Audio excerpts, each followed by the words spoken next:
Boyfriend says flirting with other women is fine and his therapist agrees. I've been with my current boyfriend for a year. We have a good relationship, we are long distance. We have been back and forth on the topic of flirting while in a serious relationship. A long time ago, he brought up to me that flirting was fine. He said as long as it didn't cross a line. I tried to ask what he meant by flirting because to me, some things that I would 100% consider flirting would not be okay with me if he did with someone else. It felt like it was hard for him to explain what he meant. I'm not sure what he is trying to seek. He also keeps telling me I will flirt with other men, too. And that is fine. Even though I've plainly stated that's not something I will be actively doing while in a committed relationship. It frustrates me when he speaks for me. He told me his therapist told him it was very realistic to think he would flirt with other women. I love him very much, but this bothers me.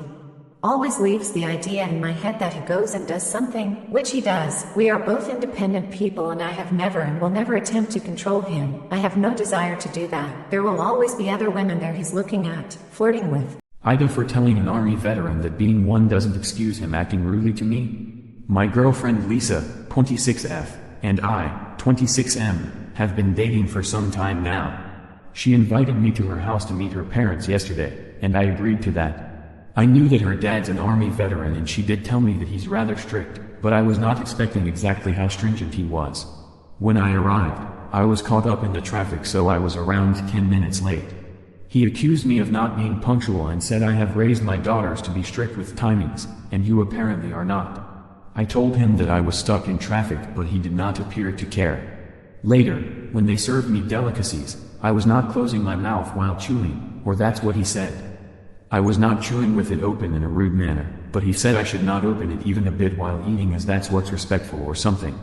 I should have it with my mouth fully closed, which is really hard to do. I was frustrated but I did not say anything else. He also asked me whether I exercise daily, and I said no. He asked at what time I wake up, and when I answered he said that's not ideal at all, it's going to harm you and Lisa if she marries you. And then he asked me what I do for a living. When I told him that I am studying and what it was, he said but you'd get paid well after university, won't you? Honestly, I lost my temper at this point and said look, I came here to visit you and not to get lectured and ordered around. You were in the army, but that doesn't mean you can act rudely like that to me. He did not take that well. It got into an argument, and they told me later that I was really disgusting for disrespecting someone of that position. I am a failure in life. Just a heads up, this will probably sound like a bunch of rambling since it's pretty hard for me to turn my feelings into words. For some context, I am 20, used to be a drug dealer for about 5 to 6 years. At first it was just for the thrill and I was able to smoke for free, but it didn't take long for it to start getting crazy. I basically went about my life during that time not really thinking about the future, because I figured that it was my future. I make the stupidest decisions without thinking and I was just not a good person at all to the people around me. I eventually did go to jail but only for a small time, and when I was let out I decided to stop everything. Anything to do with drugs had nothing to do with me. Flash forward to now, I'm still sober and I still don't sell anything. But every time I finally land a job, it never works out. Whether it's a whack job boss or the job's over my skill set and they have to let me go, nothing ever seems to work out and I'm always left back at square one, almost like how my life was back when I was on drugs. It's just super frustrating.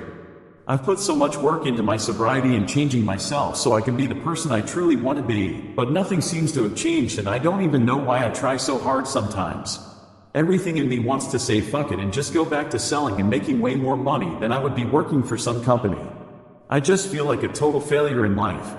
I know I'm going to have to get another job, but I'm honestly scared too. I'm scared to fail again. Still holding resentment for something that might be effed almost a year ago.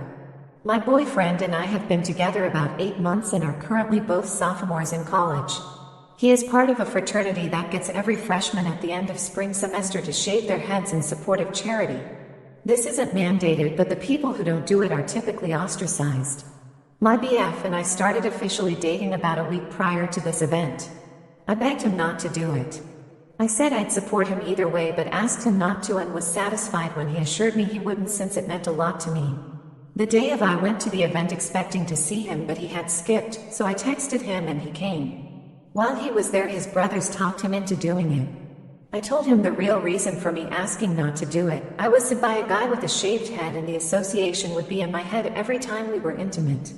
I cried my eyes out asking him not to, but he decided to do it anyway, posting videos of him shaving his head and laughing on Snapchat. I left the event because I couldn't bring myself to watch. I couldn't talk to him for a few days after, and apparently he was petrified I'd leave him.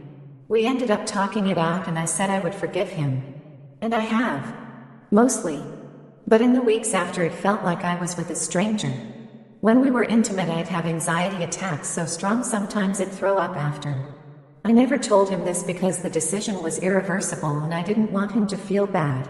Sometimes when it's brought up, I ask if he would do it again and he says yes, that it was important to him and that he was glad he did it.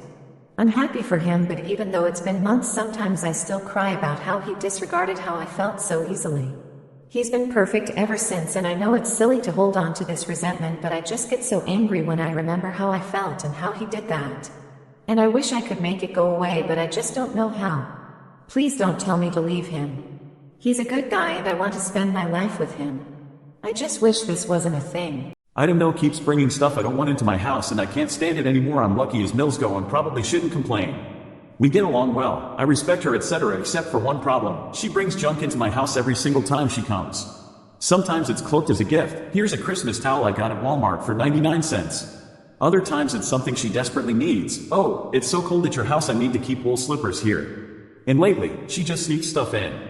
Things that have appeared at my house under one of these guises. Fuzzy slippers X3 pairs. All 3 pairs are here. Corvette mugs X4, 2 more random mugs, Max wine glasses. iBox floor rugs X2, knife sharpener sweaters. Coats, dress shirts, etc. Special pillows X3 towels. Bedding.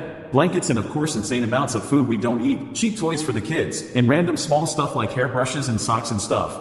Everything is presented with the declaration, it wasn't expensive. If it bothers you, you can throw it away. We have tried talking to her. I have tried explaining that I don't have room for this stuff and I really don't want to throw away uneaten food and brand new toys because it's wasteful, but nothing helps.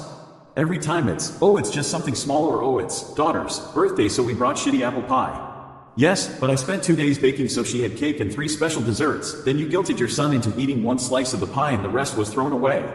Today we got a text telling us that she has shipped an office chair to our house.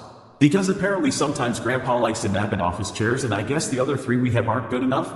Grandpa comes to visit us about 3 times per year. Since they only live 2 hours away and just bought a giant truck, we asked that they take Grandpa's office chair with them when they leave and bring it back next time he comes out, which will probably be April. I love my boyfriend so much and I can't wait to close the distance. We started off as pen pals, then started dating 10 months later.